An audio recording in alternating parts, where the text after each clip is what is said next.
Hello, my name is Simon Preston, and welcome to Reggae Boyz Commentary. This is the channel where you get all the latest as it relates to Jamaican football, your hub, your number one hub as it relates to content. Now, we have had the privilege this season to see a number of Jamaican internationals ply their trade in European competition, specifically the UEFA Europa League. As we know, at this point in time, Sevilla are the most successful club in the history of the competition, 6 titles to their name. The current champions, though, are Villarreal. They defeated Manchester United on penalty kicks 11-10 earlier this year. But as it relates specifically to the Jamaicans that are plying their trade in the UEFA Europa League this season, well, let's start with Group A, shall we? And in Group A, we have Lyon, Sparta Prague, Rangers, and Brøndby.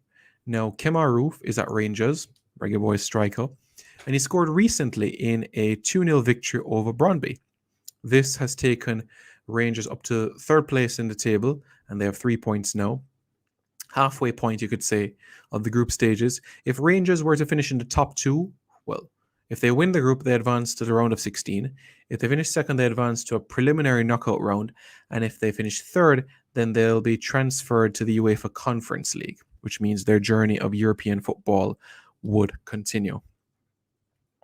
Now, as it relates to the other Jamaican international that we have playing in the Europa League this season, we have to go all the way to Group H, and that is West Ham United.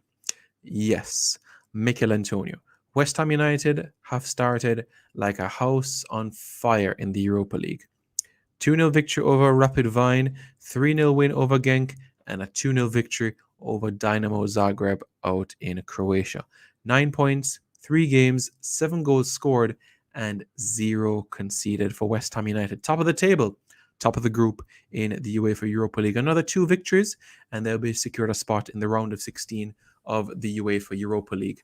Now, many people will wonder, well, this is good news. You want to see our Jamaican players being competitive, playing in such a league, although it might not have the same prestige in England. It's still viewed as a highly rated competition, and I would love to see Jamaican players plying their trade in this competition more often. And it's great to see that we've had some that have scored in this league and have had pretty steady runs in this competition in the past.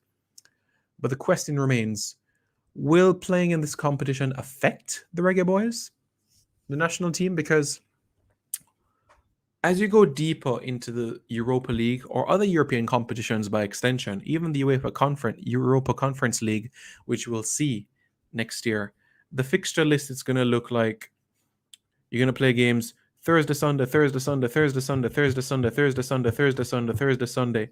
And there's evidence and there's research done by data experts, and they have shown that it is extremely rare to pick up back-to-back wins when you have games on a Thursday and a Sunday. And it is extremely rare to expect optimal performance from your athletes immediately after the Thursday-Sunday game. So you can imagine our Reggae Boyz have just endured a Thursday-Sunday fixture, and they fly out for international duty. What sort of shape are they in?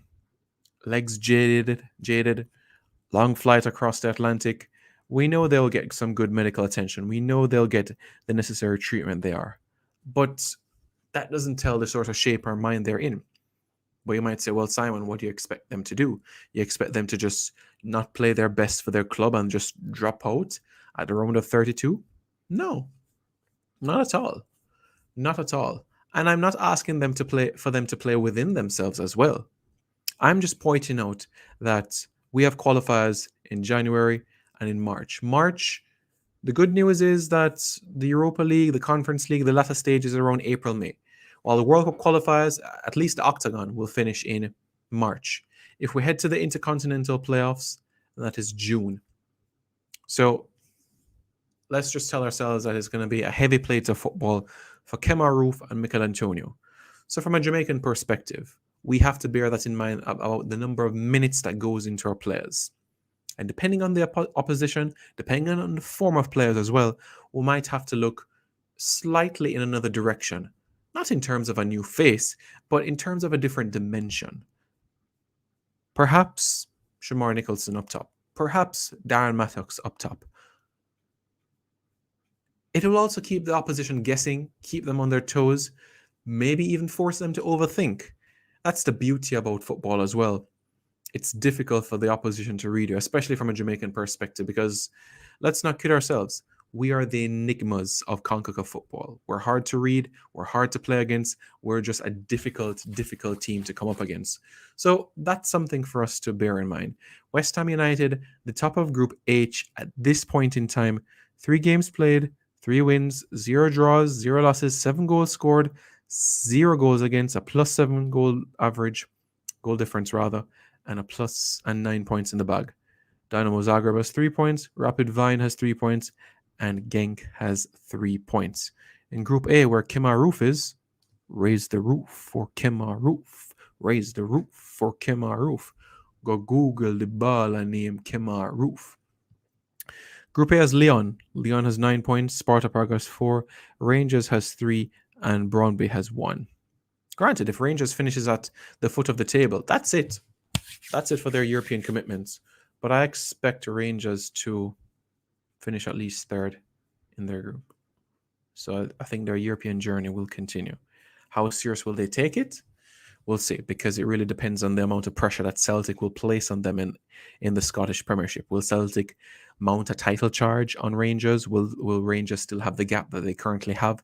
So those are some of the elements that would have to be put on the table as they go deeper and deeper in the competition. Because as it stands right now in the Scottish Premiership, Rangers, 24 points, top of the table. Celtic, 22 points, second position.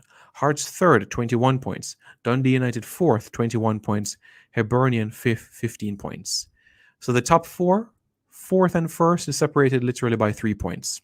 Rangers this season, 11 matches played, 7 wins, 3 draws, 1 defeat, 19 goals scored, 10 goals against, and a +9 goal difference, 24 points to their name.